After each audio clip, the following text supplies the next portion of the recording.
औज़ुबिल्लाहिमिनश्शैतानिर्रजीम बिस्मिल्लाहिर्रहमानिर्रहीम। सबसे पहले तमाम व्यूअर्स को अस्सलाम वालेकुम।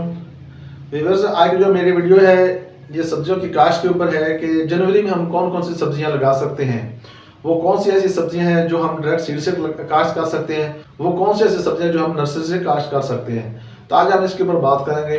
तो इससे पहले जिन व्यूअर्स ने मेरे चैनल को सब्सक्राइब नहीं किया वो मेरे चैनल को सब्सक्राइब कर लें और साथ ही बेल के आइकन को प्रेस कर दें ताकि जो मेरी नेक्स्ट वीडियो आए तो इसका इंटीमेशन आपके पास आ जाए। अब हम चलते हैं अपनी वीडियो की तरफ और सबसे पहले हम देखते हैं कि वो कौन सी ऐसी सब्जियां हैं जो हम नर्सरी से काश्त कर सकते हैं।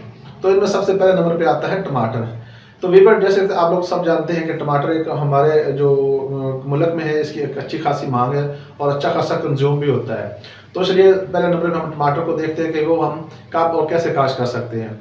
वीवर, जनवरी के एंड से यानी कि 20 जनवरी के बाद आप जो टमाटर की काश्त वो कर सकते हैं और उसकी आप डायरेक्ट जो उसके नर्सरी होगी वो आप ट्रांसप्लांट आगे कर सकते हैं, क्योंकि ये अगेती काश्त में आ जाएगा, ओपन फार्मिंग में, ना कि टनल फार्मिंग में। ओपन फार्मिंग के अंदर जो है जब आप टमाटर की नर्सरी लगाएंगे, अगर आपने वो लगानी तो वो लगा लें, अगर वो आप नहीं लगाना चाहते, लेकिन वो उसमें भी आपके दो किस्में आ जाएंगी। एक आ जाएगा झाड़ी नुमा और एक आ जाएगा बेलदार टमाटर। अगर तो आपने बेलदार टमाटर लगाना है तो वो भी आप नर्सरी काश्त कर सकते हैं अभी, यानी कि नर्सरी से आगे ट्रांसप्लांट कर सकते हैं। और अगर झाड़ी नुमा लगाना है तो वो भी आप काश्त कर सकते हैं। झाड़ी नुमा के ये खसूसियत होगी कि उसने एक मखसूस एरिया के अंदर, जैसे कि हमारा पौधा होता है तो उस तरीके से उसने मखसूस एरिया के अंदर उसको पड़ा रहेगा, उसके अंदर जितने भी टमाटर वगैरह लगेगा फल उसका वो उतनी जगह पे उसको रहेगा। जो दूसरा बेलदार टमाटर होता है तो उसके लिए आपको प्रॉपर उसका इंतजाम करना पड़ेगा। इसलिए जो भी वो आपकी चॉइस होगी, जो सा भी आप लगाना चाहते हैं, बेलदार लगाना चाहते हैं या कि झाड़ी नुमा, तो दोनों वैरायटियां आप लगा सकते हैं। अब लेकिन 20 जनवरी के बाद आप उनकी नर्सरी जो है वो आगे ट्रांसप्लांट कर सकते हैं। दूसरे नंबर पर हम देखते हैं कि जो है दूसरे नंबर पे आ जाती है बैंगन। तो वीवर, बैंगन को जो भी है वो भी आप लोग अभी 20 जनवरी के बाद इसकी भी नर्सरी आप काश्त कर सकते हैं। बैंगन में भी दो किस्में आ जाती हैं, एक आ जाता है गोल यानी कि बैंगन और बाल नुमा, और दूसरा आ जाता है लबूतरा। तो आप दोनों वैरायटियों में से जो भी आप चूज करना चाहें तो वो अभी बैंगन भी जो है वो आप 20 जनवरी के बाद इसकी जो नर्सरी है वो आप इजिली काश्त कर सकते हैं। थर्ड नंबर पे आ जाता है मिर्च। तो मिर्चों के अंदर भी वीवर, जिस तरीके से मैंने आपको पहले भी बताया कि इसके अंदर भी जो है दो वैरायटियां आती है, एक होती है शिमला मिर्च और एक होती है दूसरी हरी मिर्च। तो आप दोनों में से कोई भी आप लगाना चाह रहे हैं, आप शिमला मिर्च लगाना चाह रहे हैं या कि आप हरी मिर्च लगाना चाह रहे हैं, तो उसकी भी नर्सरी जो है वो आप लोग 20 जनवरी के बाद जो है आप काश्त कर सकते हैं। ओपन फार्मिंग के अंदर ही आएगी वो, ना कि वो टनल फार्मिंग के अंदर आएगी, क्योंकि 20 जनवरी के बाद मौसम काफ़ी चेंज होना शुरू हो जाता है।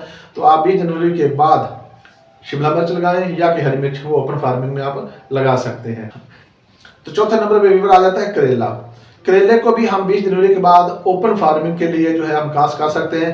अगर वीवर करेले को आपने यानी कि इसकी और ज़्यादा अर्ली काश्त यानी कि इसकी आपने इसकी फ्रूटिंग अर्ली और लेनी है तो आपको चाहिए कि अभी जो चल रहा है 8-10 जनवरी चल रहा है, तो अभी से अगर आपकी ज़मीन रेडी पड़ी है तो आप करेलों की जो खालियाँ वो निकलवा के इसको काश्त करने के बाद ऊपर इसको लो टनल का शापर लगा दें। अगर आपके पास इतना बजट है और अगर आपके पास वो लोहे के जो होते हैं सरिये के एंगल नहीं है तो आप जो छोटी लो टनल वाली जो सोटी होती है बांस की, उसके ऊपर भी आप छोटा लो टनल लगा के इसको अर्ली इसका जो सीड है करेले का वो भी आप काश्त कर सकते हैं, ताकि जो ही फरवरी का जो स्टार्ट हो तो उसके बाद आप उतनी देर में आपकी जो ये इसकी सीड की जर्मिनेशन होगी वो हो चुकी होगी और आपका सीड उग चुका होगा। तो जो ही थोड़ी सी हल्की उसको धूप लगेगी तो वो आपकी जो करेले की बेलें होगी वो जल्दी फैले फूलेंगी और आपकी जो फसल होगी वो जल्दी रेडी हो जाएगी। तो आपने अगर लो टनल वीवर लगानी तो आपने कोशिश करनी कि पुराना शापर जो रीयूज जिसे हम करते हैं वो वाला आप ना यूज़ करिएगा, नया शापर लेकर वो वाला यूज़ करिएगा। उसकी जो होती है कि उसकी हीट ज़्यादा होती है, ज़्यादा हीट के अंदर जो आपके बीज की जर्मिनेशन होगी वो जल्दी होगी और आपकी बेलें भी वो जल्द लंबी होंगी और आपके फ्रूटिंग के ऊपर भी आपकी बेलें जल्द आएंगी। तो इसलिए जब भी अगर आपने लो टनल लगानी है तो नया शापर यूज़ करना है। अगर आपने ओपन फार्मिंग के लिए अभी लगाना है इसका करेला का सीड तो आप अभी 20 जनवरी के बाद आप डायरेक्ट सीड जो है आप काश्त कर सकते हैं। तो वीवर, 5वें नंबर पे हम देखते हैं भिंडी। भिंडी तोरी जो एक ऐसी फसल है जो कि साल में 2 दफ़ा काश्त होती है। एक तो अभी जो जिसे हम गिरती काश्त कहते हैं वो अभी से स्टार्ट है। अगर तो आप लोगों ने भिंडी लगानी है और उसका भी आपने फ्रूटिंग एडवांस में और गिरती लेनी है तो आप लोग कोशिश करें कि जो है अभी से इसको काश्त कर लें। कुछ लोग इसके ऊपर ऐसा करते हैं कि खालियों के अंदर भिंडी को काश्त करने के बाद ऊपर जो है वो शॉपर बिल्कुल ऐसे बिखेर देते हैं। उसकी ये होती है कि उसका जो फ़ायदा होता है वो ये होता है कि जो उसकी शॉपर की वजह से जो हीट उस बीज को मिलती है, तो जो उस हीट की वजह से जो बीज है वो जल्द जर्मिनेट हो जाता है। जो ही आपका बीज, आपको थोड़ा सा देखते रहे, जो ही आपका बीज, अगर आपको अंदाजा हो कि अभी मेरा बीज जो है वो उगने लग पड़ा है, तो आपने उसको शॉपर को रिमूव कर देना, यानी हटा देना है। तो उसके बाद जो है आपकी फसल वो आगे अगले नेक्स्ट प्रोसेस यानी के लिए अपने फैलने फूलने के अमल की तरफ चलना शुरू हो जाएगी, और आपको भिंडी तोरी की एडवांस में अगेती कास्ट मिल सकती है। अगर आप शॉपर नहीं लगाना चाहते कि मैंने ऊपर उसको शॉपर नहीं लगाना, तो आप 20 जनवरी के बाद भिंडी तोरी का अगेता यानी कि अगेती भिंडी तोरी लेने के लिए, अगेती सब्जी लेने के लिए आप भिंडी को भी डायरेक्ट जो है वो आप लोग कास्ट कर सकते हैं 20 जनवरी के बाद। जी व्यूअर, अब नेक्स्ट में देखते हैं तोरी। तोरी में जो है दो किस्में होती हैं, एक होती है घिया तोरी, एक होती है वो दूसरी पसलीदार जो तोरी जिसे हम कहते हैं वो वाली। तो इसमें इसको भी, दोनों किस्मों को ही आप जनवरी के, अब चूँकि 20 जनवरी के बाद आप इसको घिया तोरी को भी काश्त कर सकते हैं। घिया तोरी के बाद हम देखते हैं कि नेक्स्ट हमारी सब्जी कौन सी है, वो आ जाती है जी टिंडी। टिंडी को भी आप लोग अभी जो है अगर टनल में लगाना चाहते हैं, लो टनल में, तो इसका प्रोसेस भी वही है सेम कि अगर आपने इसको अगेती में यानी कि इसकी फ्रूटिंग जल्द लेनी है, तो आप जो टिंडी है इसको लो टनल में लगा सकते हैं, अभी से लगा सकते हैं। उसकी फसल आपको फ्रूटिंग जल्दी मिल जाएगी। और जिस तरीके से मैंने आप पहले आपने इसको डिस्कस किया कि हम भिंडी तोरी को लो टनल में लगवा के या करेले को लो टनल में उगा के इसकी बेलें जो जल्दी बड़ी हो जाएंगी और जल्दी फ्रूटिंग की तरफ जाएंगी, तो इसी तरीके से आप जो टिंडी है इसको भी आप इस तरीके से अगेता लगा के उसके ऊपर लो टनल करवा दें। अगर आपने लो टनल का खर्चा नहीं बर्दाश्त करना या वो नहीं आप खर्चा करना चाह रहे हैं, तो आप 20 जनवरी के बाद जो टिंडी की फसल है वो भी आप, जो टिंडी की सब्जी है वो भी आप काश्त कर सकते हैं, और ओपन में आप उसके ऊपर टनल ना लगाएं तो कोई इशू नहीं है। 20 जनवरी के बाद आप टिंडी भी ओपन में काश्त कर सकते हैं। तो वीवर नेक्स्ट में हम देखते हैं कि नेक्स्ट में हमारी सब्जी जो है वो कौन सी है। नेक्स्ट में है हमारी सब्जी घिया कद्दू, यानी कि कद्दू लौकी जो है वो हम, अगर आप लोग ओपन में काश्त करना चाहते हैं तो 20 जनवरी के बाद आप लोग उसको काश्त कर सकते हैं, अगर ओपन फार्मिंग के लिए। अगर आप लोग चाहते हैं कि जी मैं 20 जनवरी के बाद ओपन में, तो वो लेट हो जाएगा, तो आप लोग अभी एक सीडिंग ट्रे जो आपको बाजार से मिलती है, आप सीडिंग ट्रे ले लें, उनके अंदर थोड़ी थोड़ी मिट्टी और भाल को आप मिक्स करके उन सीडिंग ट्रे के जो उसके सुराख होंगे उनके अंदर डाल के एक सीड, हर उस सीडिंग ट्रे के हर एक सुराख में एक सीड लगा के ऊपर हल्की हल्की मिट्टी देते जाएं।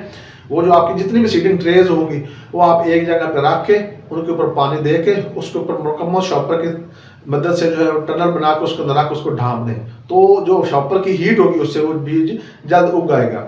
अगर आपके पास सीडिंग ट्रेज भी नहीं है तो ऐसे ही आप लोग शोपड़ी मिलती है छोटी छोटी, आप लोग वो शोपड़ी ले लें, शोपड़ी के अंदर ऐसे मिट्टी और भाल को मिक्स करके आप वो शोपड़ी के अंदर डाल लें, उसके अंदर एक एक सीड लगाते जाएं। कद्दू की बेल, घिया तोरी की बेल और उसके अलावा करेला की बेल, आप ऐसे ही बेलें जो है वो इन छोटी झोपड़ियों के अंदर उगा सकते हैं। अभी अगर लगाना चाहते हो तो इजी है, बहुत आसान है, कम खर्चा है, ज़्यादा मुनाफा है। आप लोग छोटी झोपड़ी ले लें, वो तकरीबन कोई 3-3, 4-4 इंच की वो बड़ी लंबी झोपड़ी होगी। उसके अंदर जो है वो नर्सरी वालों से भी आपको मिल जाएंगी या कहीं भी प्लास्टिक शॉप से आपको वो छोटी झोपड़ी मिल जाएगी। आप उनको कह दें कि मैंने इसके अंदर सीड को जर्मिनेट करवाना है, तो आपको वो सीडिंग वाली जो है छोटी झोपड़ी ले लें, उसके अंदर आप मिट्टी और भाल को मिक्स करके डाल के आप एक एक सीड उसके अंदर लगा दें। उसके ऊपर मुकम्मल तौर पर उसको आपने नए शॉपर से, प्लास्टिक के नए शॉपर से, जब वो आपने नीचे सारी वो शॉपर के अंदर सीड लगा के रख लिया होगा तो उसको आप मुकम्मल तौर पर ढांप दें, पानी वगैरह दे के उसको ढांप दें। लेकिन 1 आध 2 3 4 दिन के बाद आप उसको अंदर देखते रहें कि उसके अंदर नमी हो, इतना पानी भी ना देना कि वो अंदर जो सीड है वो गल जाए, और ऐसे भी ना हो कि वो अंदर जो है आपके सीड जो है वो ऊपर जर्मिनेट ना हो। उनको प्रॉपर पानी देते रहना है और ऊपर मुकम्मल आपने ढांप देना है।